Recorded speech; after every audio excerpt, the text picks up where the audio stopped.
What's up, everybody? This is going to be a quick review on the Frank's T1 lineman boot. This is not the first take I've done. This is after several attempts, and each one I just don't like because how impromptu they are. Regardless, we're going to try to do this because I actually washed these boots because I had mud from out west, mud from the northeast, and then as of yesterday, some concrete slurry. When we were cutting a sidewalk, got on there and I wanted to get it all off, get it cleaned up. I know they need oiled, so obviously clean them before you oil them. I don't do videos on how I clean my boots because there's hundreds of different ways to clean boots and everybody says their way's the best. These are work boots at the end of the day. Hot soapy water, a good brush, some medium stiffness bristle brush.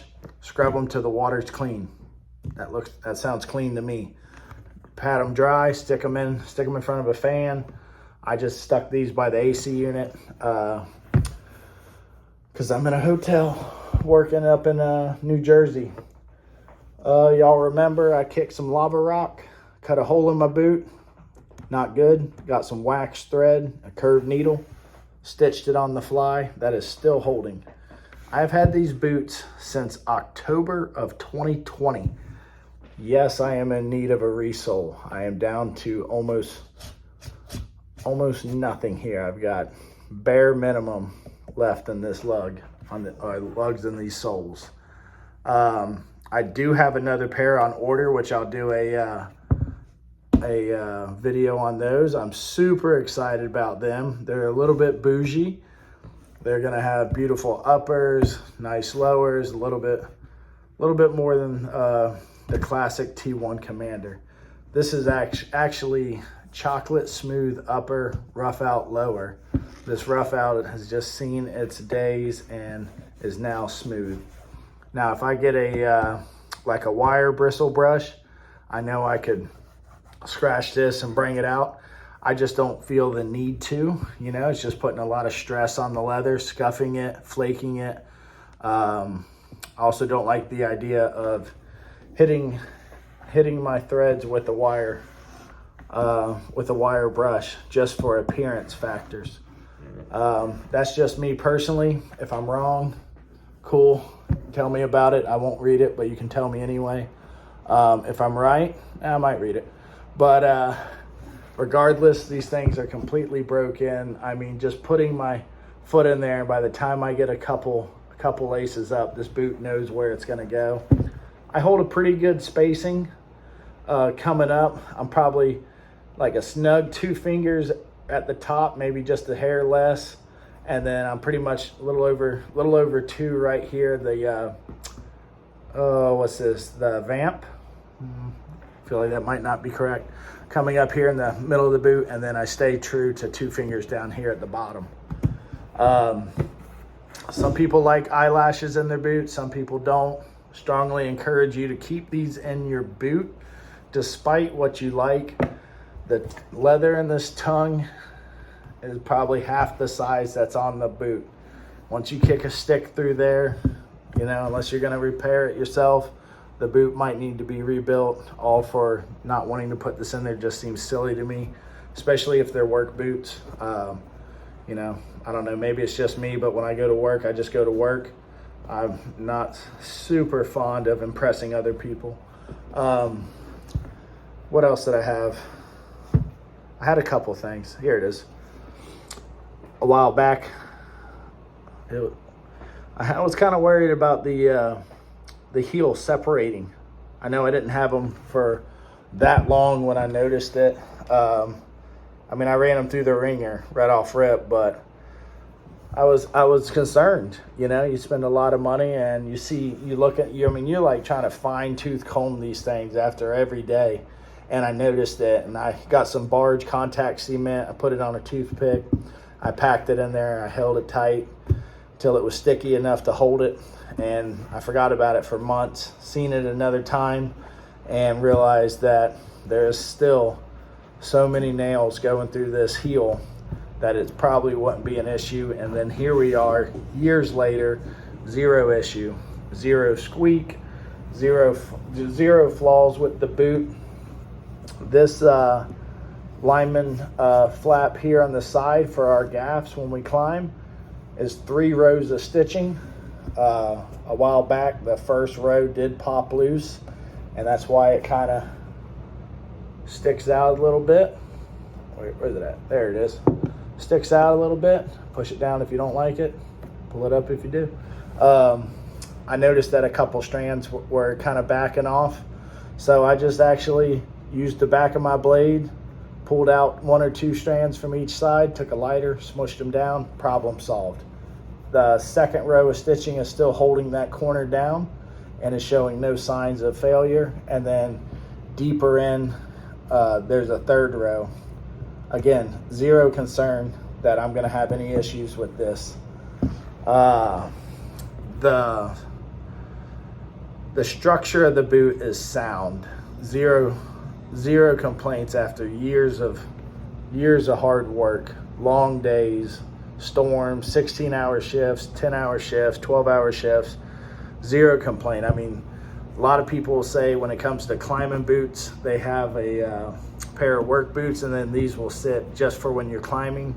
I don't like taking my boots off while I'm at work or to have to put on another pair. I just wear my Franks all day. I'm not walking miles on concrete or asphalt. We show up to a job site, we work a job, we go home. So that's probably why I'm getting more life on my sole than others. Plus, when I'm up in the bucket, it's a plastic bottom bucket. We're just not abusing our boots in that same fashion as some of y'all. Let's talk about, so that outside of the boot is phenomenal, zero complaints. Let's talk about the inside. The arch support is still 100% there. Zero collapse of the arch support, which is probably the biggest thing for me, because I require that high arch support. I'm used to the logger heel. I like the way it feels. I like the way it makes my hips and my back feel less fatigued at the end of the day. And a lot of the off-the-shelf boots, that's where I noticed they fail the most. Maybe just because I'm a bigger guy, heavy set, that's why. But regardless, I think it just comes down to the craftsmanship. And when it comes to craftsmanship, what you're getting with Franks. You're buying a handmade boot made to order to the sizing of your foot, and then somebody's going to cut that out, stitch that together, all to the mold off your foot. So when you sit back and really think about it, like, is this worth the purchase? I mean, cost to wear, 1,000%. Will you be a little nervous at first because the price point? 100%. Is that natural? It should be, unless you got it like that. And if you do, I'm grateful for you. I'm happy for you. But, when I first bought these, I was skeptical. Now I think I've got 2 pairs of T1s, lineman boots, 1 insulated. I've got another pair being built, uninsulated. I have 2 pairs of Wilshires and a front range. I'll probably do a review on this boot next. They're the ones I'm wearing right now.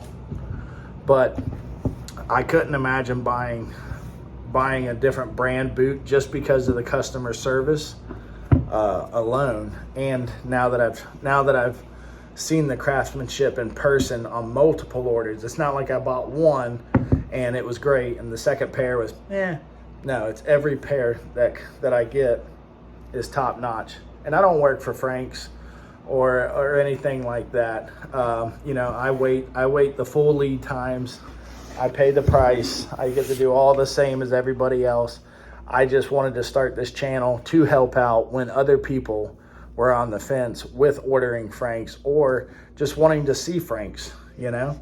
These things have been on a journey from one coast to the other, and they have made me a lot of money and provided me with the comfort knowing, like, when I strap these suckers on, I'm good to go for whatever it comes, whatever the day brings at me. Like, it doesn't matter if I'm in the mountains, if I'm in the south, if I'm in the Northeast, these things are crushing it everywhere I go.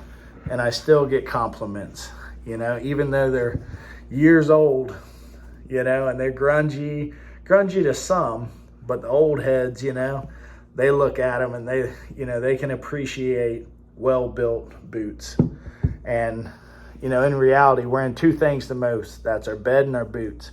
So why would you short yourself on either one of them, you know? Like the old saying goes, if you fuck your feet will fuck you. Excuse my French, but that's just the blunt reality to it. Now you get a top quality boot like this, you mix that with some quality merino wool socks like Darn Tough, you'll be a very happy person. And that's just how I feel about it.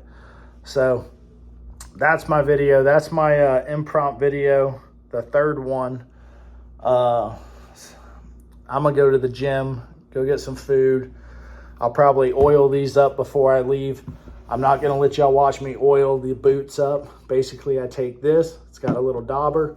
I rub that little dauber all over that boot till it takes it all in, and then I let it dry.